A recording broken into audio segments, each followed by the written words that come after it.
It has been a rough year for Meta. That might be an understatement. The Facebook parent company losing nearly 70% of its value this year alone.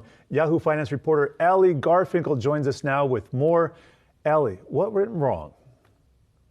You know, Jared, when we started talking about doing this segment, I was like, well, okay, where do we start? How long do we have?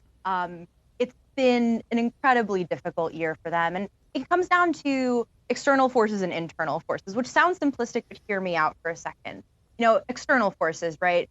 So let's start with Apple, ATT, App Transparency Tracker. It's a privacy framework that Apple has implemented that's meant to allow consumers to actively opt into the use of certain apps.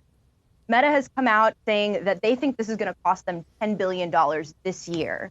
So there's that part. There's also the rise of TikTok, the rise of what Mark Zuckerberg has reportedly called unprecedented competition from that app.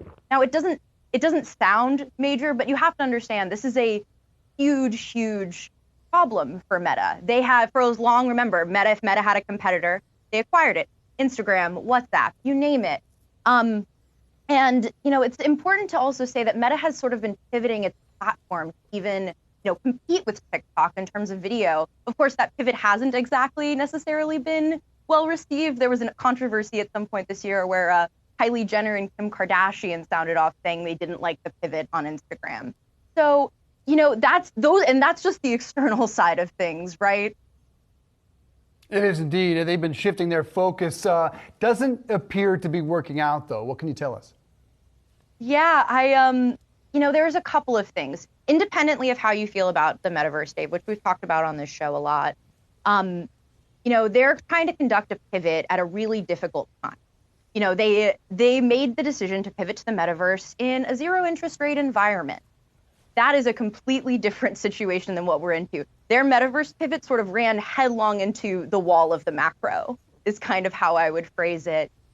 High inflation, higher interest rates. There's no more easy money, right? So Meta has been trying to conduct this pivot with growth and innovation just being more expensive, right? So, you saw on the screen there the Reality Labs loss. They've lost so far Q1 through 3, they've lost more than $9 billion on Reality Labs, which is their metaverse operation, right? It also bears saying they're negotiating this as Sheryl Sandberg has left. She left in fall, and she was most visible. She was in many ways the most visible face of Meta for the public for so long. So there's kind of that piece of this as well. And I think bottom line, when all is said and done, what's the takeaway here? And I think we're still trying to figure that out, Dave. But what I would say is, I actually quote an analyst I spoke to this morning, Andrew Boone, JMP Securities. He said something that I thought was really smart. He was like, look, if the macro turns, there could be light at the end of the tunnel. But right now, Meta's still looking at a pretty big lift.